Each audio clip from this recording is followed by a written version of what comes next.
Bueno, empezamos con la alegoría de la línea, parte 2. Sería la sexta clase de integración cultural. Los textos que vamos a tomar para esta clase, bueno, básicamente la clase gira en torno a la alegoría de la línea. Tomamos en cuenta el libro 6 de la República de Platón, la introducción a la República de Platón hecha por Conrado Gerstlán. La edición digital que ustedes tienen es de la editorial Gredos. Vamos a tomar en cuenta otro autor que se llama Francesco Adorno, que habla sobre Sócrates, da el contexto histórico y sociopolítico de Sócrates, y algunas ideas sumamente importantes de Luis Althusser, un libro que se llama Iniciación a la filosofía para los no filósofos. Bien, vamos a tomar en cuenta estas cuestiones. ¿Qué plantea Conrado Gerstlán en la introducción? Él va a plantear, en la introducción a la República, ¿no? Él va a plantear que en los diálogos juveniles de Platón se destaca, o sea, los diálogos que Platón hace en su juventud, que son los diálogos que, digamos, aparentemente son los diálogos más cercanos al Sócrates histórico, más cercanos al Sócrates real, y los diálogos de madurez de Platón se van a alejar digamos, de la figura real histórica de Sócrates, y será más, esos diálogos tendrán más del mismo Platón, más o menos esta sería la concepción tradicional sobre esta cuestión. En los diálogos juveniles de Platón, esa versión juvenil de Sócrates que Platón tiene en su juventud, ahí se va a destacar frente al relativismo moral imperante en la Atenas del siglo V a.C. Utiliza este concepto Conrado Gerstlán, frente al relativismo moral imperante, nosotros lo ponemos entre comillas. Digamos, se notará en esos diálogos juveniles la búsqueda de un patrón supra individual que pueda dar normas a los actos, ¿no? Digamos, en esos diálogos se evidencia la búsqueda de un patrón supraindividual que pueda dar normas a los actos. A ver, ¿por qué? Digamos, ¿qué significa esta cuestión del relativismo moral imperante en la Atenas del siglo V a.C., o sea, en la Atenas de Pericles? Ahí la idea sería que con las reformas de Clístenes, que ustedes ya vieron, Efialtes, y con las reformas de Pericles, que es el que instaura lo que nosotros entendemos por democracia griega, digamos, la imagen de democracia griega, la raíz histórica, el contexto histórico preciso es la etapa de Pericles, los 30 años en el que gobernó Pericles. Ahí, en esta época, de alguna manera coagulan todas las reformas desde Solón en adelante, pero sobre todo desde Clístenes en adelante, todas las reformas sociales, políticas, digamos, adquieren expresión plena en la etapa de Pericles. En esta etapa se decide, se logra lo que podríamos denominar una ciudadanía integral de la antigüedad, una ciudadanía plena. Por supuesto, esta cuestión de la ciudadanía plena es también entre comillas. Las mujeres no votaban ni ejercían cargos, ¿no? Así que es plena dentro de las posibilidades culturales y de relaciones de poder de la antigüedad. Dentro de ese esquema, entonces se decide sobre los asuntos de la ciudad y se participa como magistrado gobernante, es decir, se podía votar y se podía gobernar simultáneamente. La categoría de ciudadano, todos los ciudadanos podían gobernar y votar simultáneamente. Esta facultad entonces es doble para los habitantes masculinos de el Ática, nacidos de padres atenienses y que hayan cumplido sus obligaciones militares. O sea, ese segmento de ciudadanía doble abarcaría 30.000, 40.000 personas queda fuera de la democracia griega una población no ciudadana de 400.000 personas. Quedan fuera los extranjeros residentes en Atenas, más los esclavos, más las mujeres. Entonces, bueno, la mayoría no participaba de esta democracia. Aún así, la etapa de Pericles es una ampliación de la democracia, es una ampliación de la capacidad de voto y digamos, es una ampliación de las relaciones de poder más allá del sector de la nobleza, ¿no? Entonces hay que rescatarlo en ese sentido.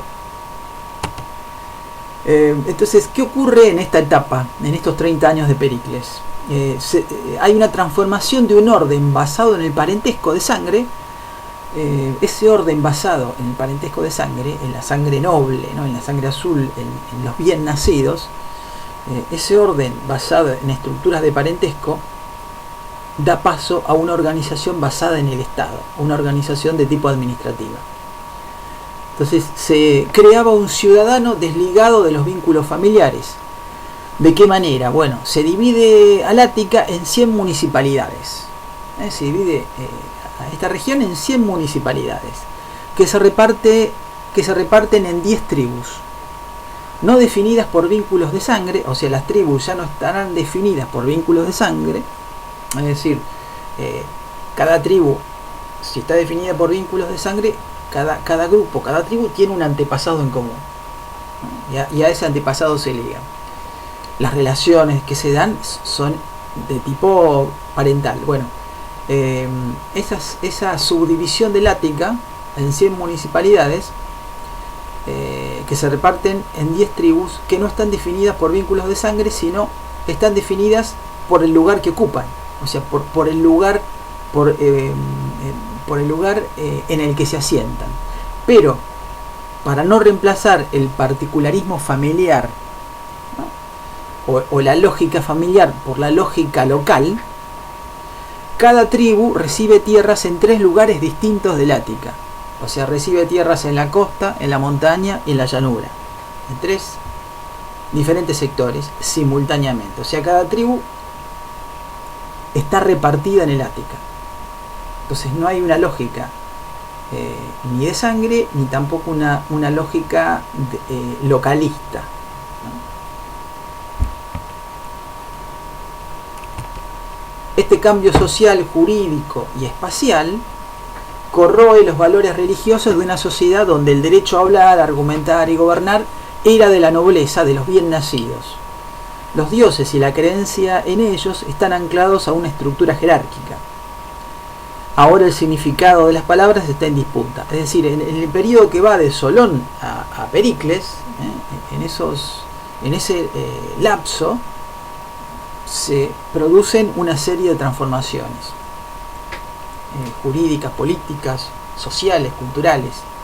Entonces, digamos, ya no solo tienen derecho a hablar los bien nacidos, o sea, sería los nobles, sino tienen derecho a hablar otros sectores, ¿no?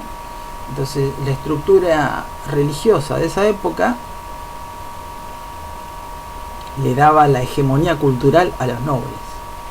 Entonces, si no solo tienen derecho a hablar los nobles, entonces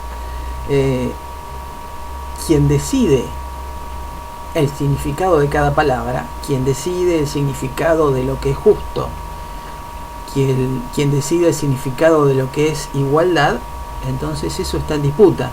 Recuerden los conceptos de igualdad recuerden que los conceptos de igualdad de Solón o de Clístenes son diferentes, ¿no? Entonces, lo que uno entiende por ese significante, lo que uno entiende por esa palabra es diferente. Cada sector político, cada sector de poder, le puede dar un sentido diferente a esa palabra. Así que no todos entienden lo mismo cuando hablan de igualdad. No todos entienden lo mismo cuando hablan de justicia. Entonces, el concepto de justicia de Pericles es diferente al concepto de justicia que aparece en Platón. Yo les hablé la clase pasada del libro 2 de la República. ¿Qué ocurre ahí? Bueno, la justicia tiene que ver con que cada uno ocupe su lugar. Esta es una concepción de la justicia anclada a un sector social, anclada a un sector de poder específico. Entonces, cuando hablamos de justicia, de igualdad, bueno, todos pueden creer que están hablando de lo mismo, pero el sentido que le dan es diferente. Entonces, el sentido de esa palabra está en disputa por los cambios sociales que hubo. ¿Quién decide sobre el sentido de las palabras? Eso tiene que ver con la alegoría de la línea.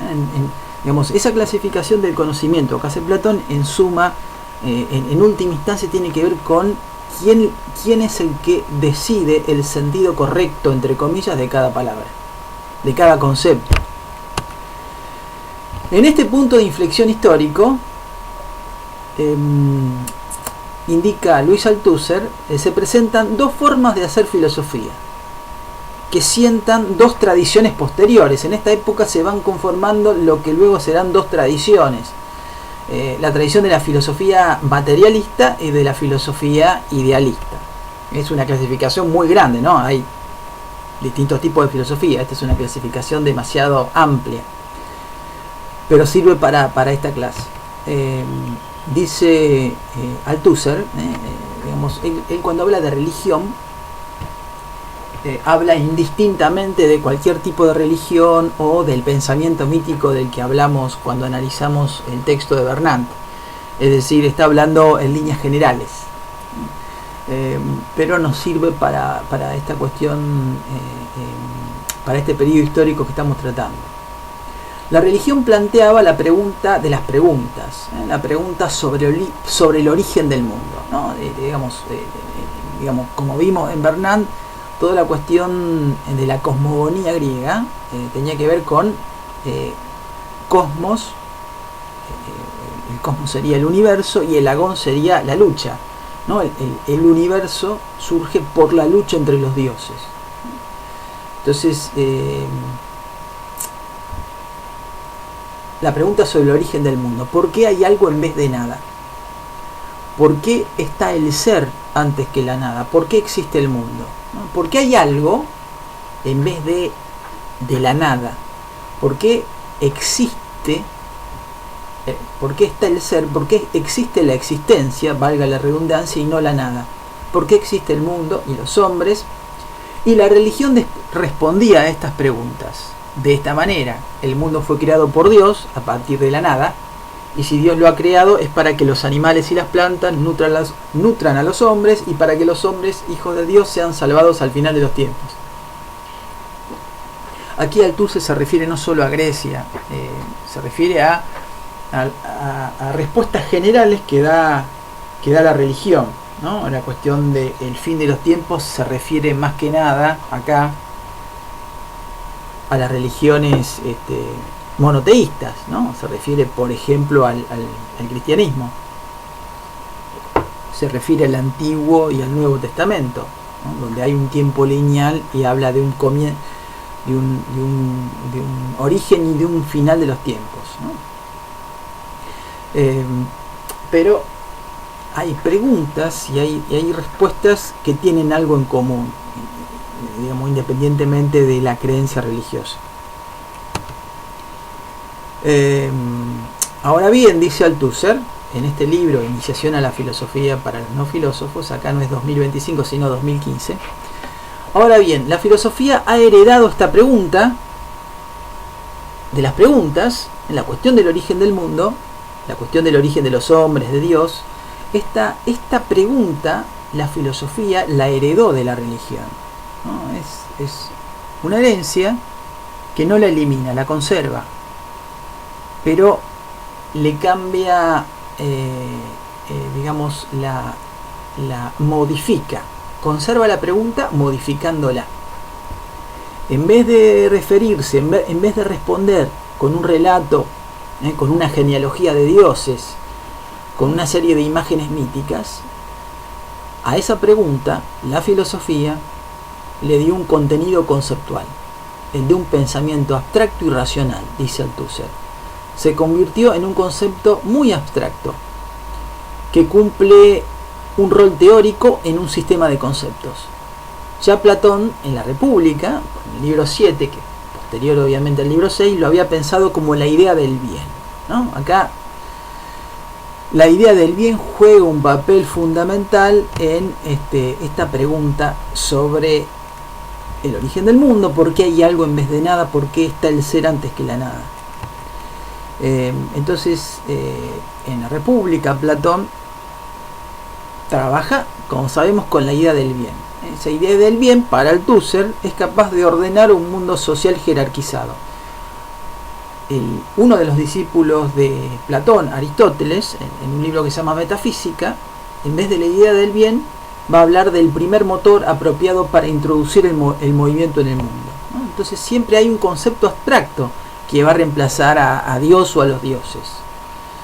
Los filósofos entonces reemplazan la respuesta que tiene que ver con Dios. Dios hizo el mundo de la nada, Dios hizo el mundo desde el caos, o desde la nada más bien. Lo van a reemplazar por un concepto abstracto. En lo que refiere a la filosofía idealista, ¿no? Esta sería la variante idealista de la filosofía según Althusser. En cambio, dirá Althusser, la filosofía materialista no hace intervenir la omnipotencia de Dios para explicar el origen del mundo. ¿Cuál sería la omnipotencia de Dios? Bueno, ahí sería es que Dios desde la nada o desde el caos crea el mundo, ¿no? O sea, antes del mundo está la nada y está Dios. A partir de ahí se crea el mundo y se crea el tiempo. Frente a esa filosofía idealista, la filosofía materialista no va a hacer intervenir esa omnipotencia. Hay tesis materialista por excelencia, siempre ya algo desde siempre. Desde siempre hay materia, ¿no? Para la filosofía idealista, antes del mundo está la nada. Para la filosofía materialista siempre hay materia.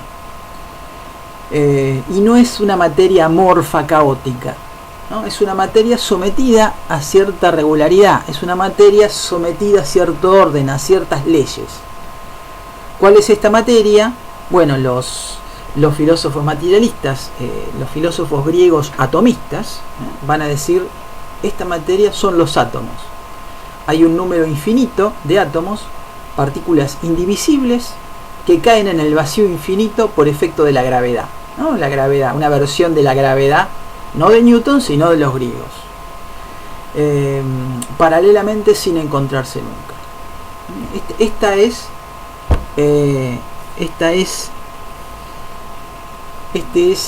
Esto es lo que hay antes del origen del mundo, antes del comienzo del mundo.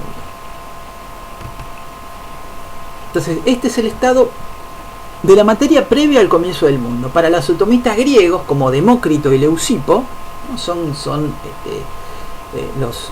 Podríamos llamar anacrónicamente, usando un término de la actualidad para nombrar un fenómeno parecido pero no igual, eran los físicos de esa época, Demócrito y Leucipo. Para estos atomistas griegos, para estos físicos, el mundo está formado desde siempre por materia que opera, que se mueve en el vacío. O sea, por átomos infinitamente pequeños, que tienen diferente forma, diferente tamaño, que se desplazan en un espacio vacío sometido a leyes deterministas del movimiento. O sea, los átomos se van a mover, van a interactuar, van a formar objetos que sí van a ser visibles. Los átomos no son visibles, pero sí los objetos, las cosas, van a interactuar según formas y tamaños. O sea, según la forma y el tamaño están sujetos a la misma ley de movimiento, al mismo movimiento necesario. Siglos después, otro atomista griego, después de la etapa de Pericles, va a agregar la cuestión del azar. O sea, en algún momento los átomos se desvían de esa ley determinista, de esa ley necesaria. O sea, los átomos ya no están sujetos a determinado movimiento que se puede predecir, sino hay algo imprevisible, hay una cuestión azarosa, que se llamó parénclesis para los griegos, y un filósofo romano posterior, Lucrecio, lo llama clinamen.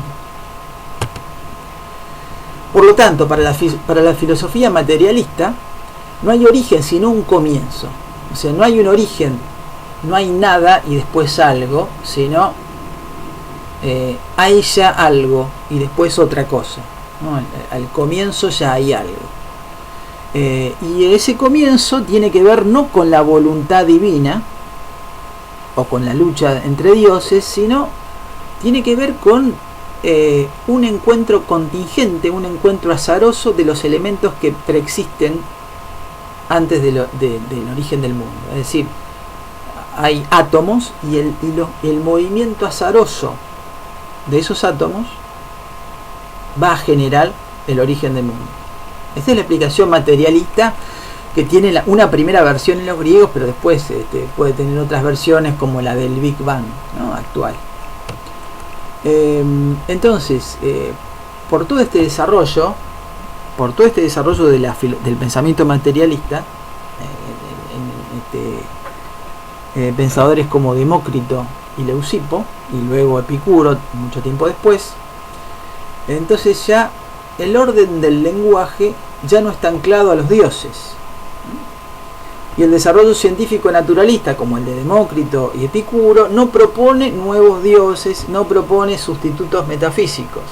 Entre el oráculo de Delfos, ¿no? Que es el oráculo, el oráculo era el templo en el cual se consultaba sobre el futuro y el pasado.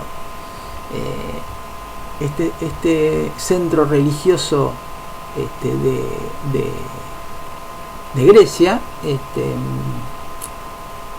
está relacionado con alcanzar una verdad, ¿no? Como una verdad del tipo de la del chamán, de acceder a lo que ocurrió o lo que ocurrirá de una manera mágica, de una manera más allá del razonamiento.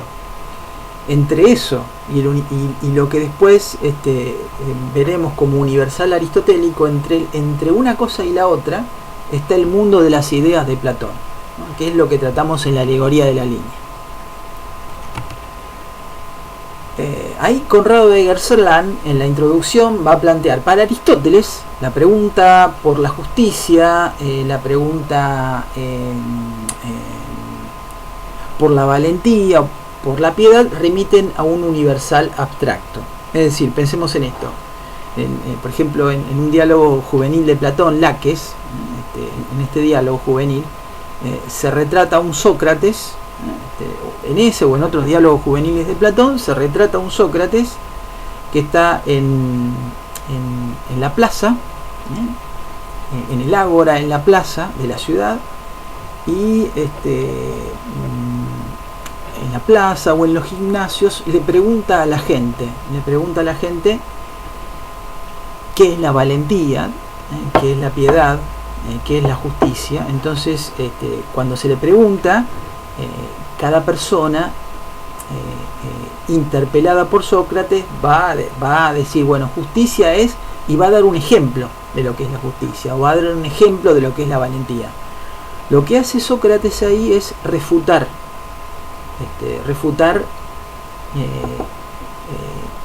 con otros ejemplos, va a poner en duda el ejemplo de la persona que es interrogada por Sócrates. Entonces lo que va a hacer es se va a comparar a Sócrates con un torpedo. El torpedo es un pez que molesta a la persona, o sea, que golpea a la persona. Se lo va a comparar con ese pez, como alguien que molesta, que perturba a la persona, que confunde a una persona. Lo que hace Sócrates es dejar confundido a una persona que creía tener la idea de lo que es la justicia, que creía tener la idea de lo que es la piedad o la valentía, y ya después de haber hablado con Sócrates no está muy seguro de lo que está pensando. Ahora bien, ¿cómo hacemos después de confundir a la persona para saber lo que es la justicia, la valentía, la piedad? ¿A qué remite esto? Entonces, para Aristóteles, lo que es la justicia, la valentía, la piedad, remiten a lo que se llama universal abstracto. Es decir, el universal abstracto de la justicia remite a lo que tienen en común los distintos actos justos. Es decir, si uno despliega una serie, enumera una serie de actos justos, hay dos cuestiones. Si hay una serie de actos, si hay una serie, si yo acumulo pongo un acto justo al lado de otro acto justo, todos estos actos tendrán algo en común. Precisamente por eso existe la serie. Si yo pongo la serie, si varias personas coinciden en nombrar una serie de actos justos, esto se hace porque tienen algo en común. Este algo en común, si se abstrae este algo en común de los distintos actos justos, entonces puedo obtener la definición de justicia. Esta podríamos decir que en líneas muy generales esta sería la perspectiva aristotélica, por lo menos esto es lo que plantea Conrado Eggersland en la introducción. O sea, esto implicaría un proceso que pasaría por alto las diferencias de cada ejemplo justo, ¿no? De cada caso justo, se pasa por alto las diferencias hasta construir el universal abstracto justicia, hasta obtener una definición. Uno trata diferentes actos justos hasta obtener una definición de lo que es un acto justo, que englobaría a todos esos casos, que englobaría lo que tienen en común esos casos.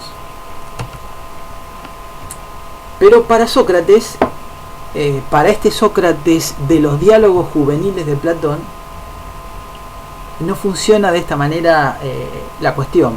No funciona igual que para Aristóteles, para la versión de Sócrates que Platón da en su juventud. Para Sócrates, el patrón supraindividual no son los universales abstractos, sino el Dios socrático. Sócrates, dice Conrado Eggersland, simbolizaba ese patrón supraindividual en el Apolo délfico. El Apolo délfico que respondía a las consultas de los individuos y de gobiernos sobre lo que debía hacerse. En efecto, la pregunta sobre lo que es la valentía, la moderación, la piedad, que también otro discípulo de Sócrates, Genofonte, pone en boca de Sócrates, aparece como genuinamente socrática y no remite a un universal abstracto, como lo entendió Aristóteles, sino más bien remite a algo que está por arriba de los actos considerados valientes o justos o piadosos, por arriba del universal abstracto, o sea, por arriba de la capacidad de razonamiento humana. Porque si yo detecto lo que hay en común entre varios actos nombrados como justos y abstraigo eso algo en común, ese es un proceso de razonamiento humano. Lo hacen los hombres. En cambio, lo que está planteando Sócrates es que quien decide lo que es justo o injusto, lo que es un acto justo o no, eso remite a la realidad divina, ¿no? El anclaje del lenguaje, quien debe decidir por el sentido de las palabras, por ejemplo, quien debe decidir por el sentido de igualdad, no es Clístenes ni Solón, ni los partidarios de Clístenes o los partidarios de Solón o de Pericles, sino lo debe decidir una instancia divina, ¿no? Es bastante tradicional el Sócrates retratado por Platón en sus diálogos juveniles, ¿no? Sino más bien la realidad divina, dice Conrado Eggersland, en comunicación con la cual se genera la cualidad moral de nuestros actos, con lo cual Dios viene a ser la fuente de la perfección o excelencia humana. Es decir, si nosotros estamos conectados con esa realidad divina, podemos discernir lo que es justo o injusto. En la versión de Sócrates que da Platón en La República, que es un diálogo posterior a los diálogos juveniles, lo piadoso en sí hace que nuestros actos sean piadosos, o lo valiente en sí hace que nuestros actos sean valientes. Por lo tanto, habría una instancia supraindividual independiente de un proceso de abstracción. Ese proceso de abstracción que tiene que ver con ese universal aristotélico. Ese proceso de abstracción que identifique lo que tienen en común dichos actos piadosos. Este proceder, este proceso de abstracción, que localice lo común de los singulares, o sea, que localice lo que tienen en común distintos actos singulares de justicia, o que localice lo que tienen en común distintos actos singulares piadosos. Si yo logro detectar lo que tienen en común, es un proceso inmanente. Inmanere es, en latín, estar en. O sea, lo justo está en los mismos actos, ¿no? Los mismos actos contienen un elemento que yo puedo abstraer y decir que son justos o que son injustos o piadosos o etcétera. Distintos actos de igualdad, digamos las reformas de Clístenes o de Solón, tienen algo en común, ¿no? A pesar de sus diferencias, digamos las reformas de Solón o de Clístenes, a pesar de sus diferencias, tendrían algo en común que yo puedo abstraer. Entonces, eso que tienen en común está en la misma reforma, está en el mismo acto, está en el mismo caso, está en el mismo singular. Y puedo realizar ese proceso de abstracción. Pero las distintas versiones de Sócrates y lo que plantea Platón en la República, no hablan de un proceso inmanente, hablan de algo que es trascendente, que trasciende. Desde el proceder entonces socrático platónico, uno debe conocer lo piadoso en sí, en el diálogo República, para descubrir actos piadosos. O sea, no debe abstraer lo que tienen en común los actos piadosos, que sería la variante aristotélica, sino debe conocer lo piadoso en sí, para descubrir los actos piadosos. El conocimiento matemático adquirido por Platón en su viaje a Italia lo haría razonar de este modo. Podemos dibujar cuadrados singulares e imperfectos a partir de la idea de cuadrado en sí, ¿no? Cuando alguien dibuja un cuadrado, el cuadrado dibujado en la arena será imperfecto. Pero la idea de cuadrado desde la cual dibujo ese cuadrado en la arena, ese cuadrado es perfecto. Esta capacidad de razonar que proviene de la matemática, Platón de alguna manera lo utiliza para operar con valores morales, valentía, justicia, piedad, en vez de figuras geométricas. Entonces, cuando yo dibujo un cuadrado en la arena, pienso en el cuadrado en sí. Cuando yo hablo sobre la valentía, dando un ejemplo, pienso en la valentía en sí, ¿no? Es diferente a la cuestión de la abstracción del caso. El proceder hipotético deductivo de los matemáticos me hace partir, dice Platón en la alegoría de la línea, me hace partir de hipótesis o supuestos. Cualquier teorema matemático parte de supuestos, de postulados, y deduce consecuencias de esos postulados. Ese es el proceder hipotético deductivo. Va a decir Platón que en realidad no son hipótesis, o sea, la hipótesis es algo probable, pero no es probado, sino probable. Platón va a decir que en realidad los matemáticos se engañan, que en realidad no son hipótesis, son ideas. O sea, lo piadoso en sí, el cuadrado en sí. Es decir, en realidad hay algo que está más allá de la capacidad de razonamiento humano, que organiza esa capacidad de razonamiento. El matemático, va a decir Platón, trabaja con ideas en sí y las oculta transformándolas en hipótesis, suposiciones, pero no es consciente de ese proceder.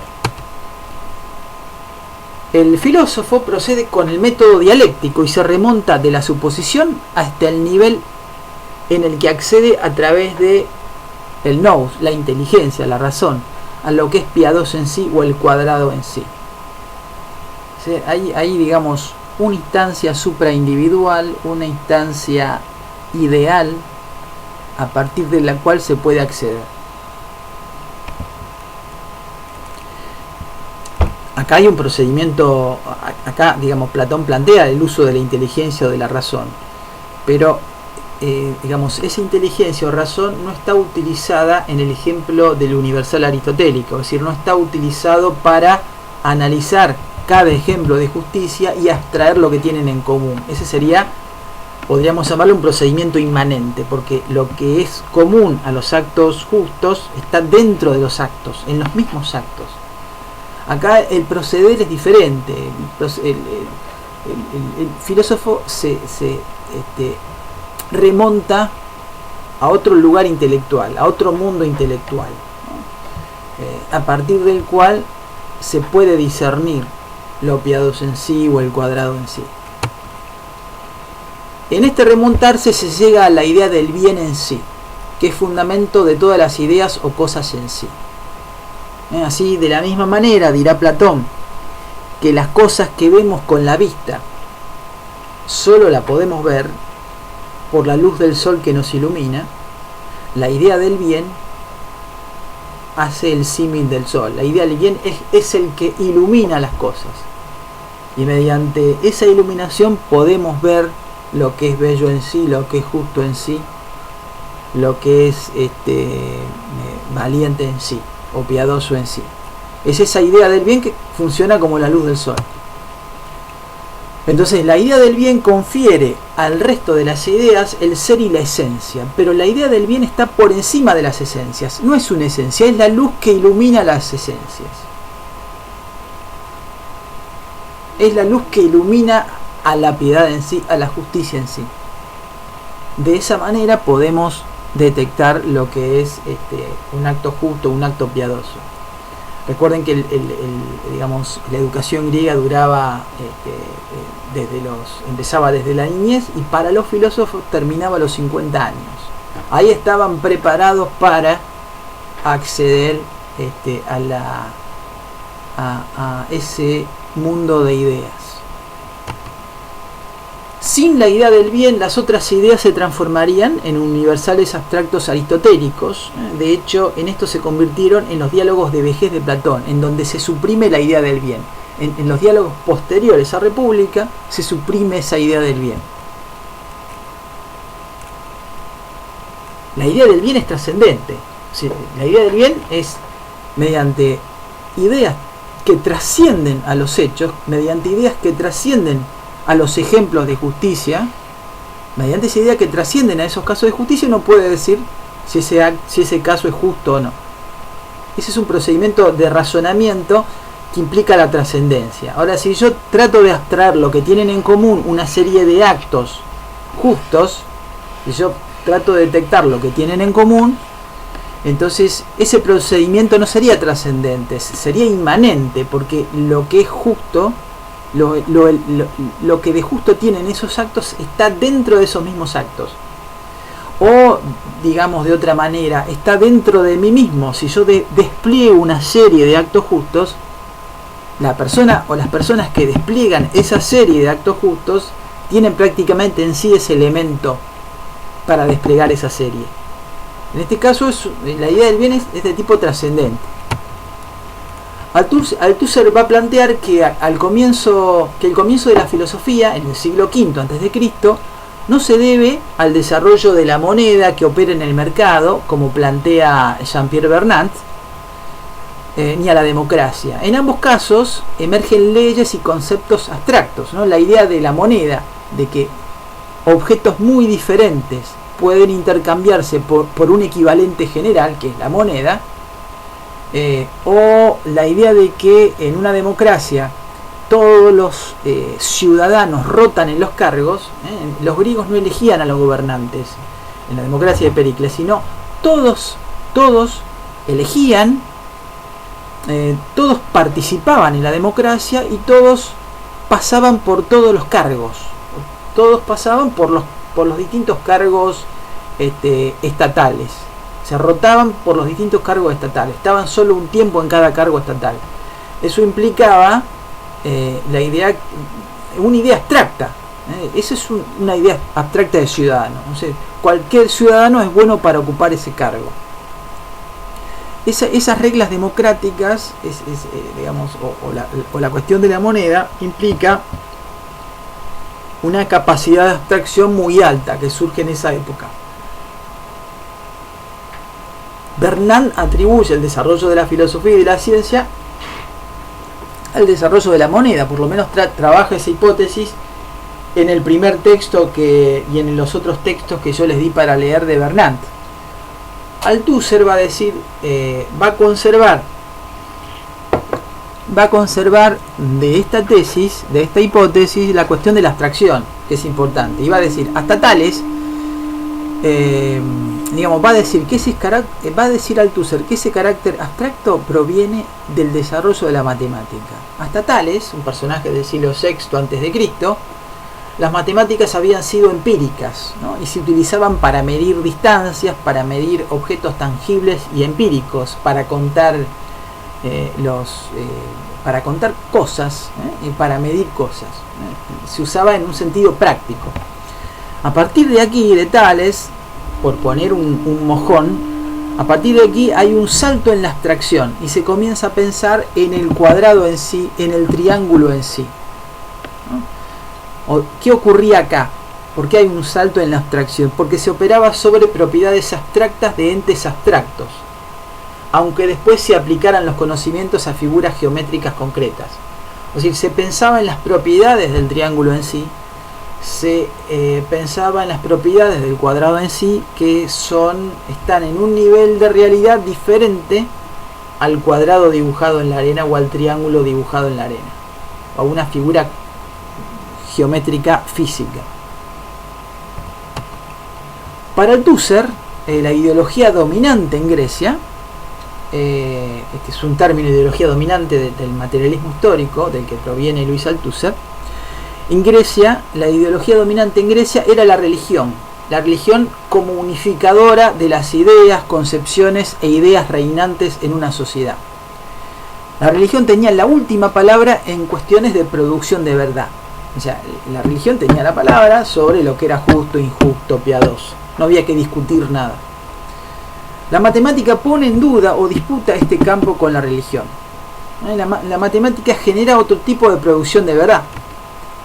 Es decir, si la matemática propone razonar sobre unos objetos abstractos, ¿no? Que es el cuadrado en sí, el triángulo en sí, bueno, ese cuadrado en sí o ese triángulo en sí no está en el lugar en el que está la verdad del oráculo de Delfos, no está en el mundo de los dioses, está en la mente del matemático, en la mente del que piensa un cuadrado en sí, un triángulo en sí. Entonces generan conceptos abstractos y producen un tipo de verdad que compite con la verdad religiosa. ¿Qué hizo Platón? Dice Althusser, concibió el proyecto inaudito de restaurar la unidad de las ideas dominantes afectada por el advenimiento de las matemáticas. O sea, Platón ya no le interesa la religión, ya en República por lo menos, no le interesa la religión y le interesan las matemáticas, pero no está en uno ni en otro lugar. Entonces va a restaurar la unidad de las ideas dominantes afectadas por este desarrollo de la matemática, esta matemática no empírica sino abstracta.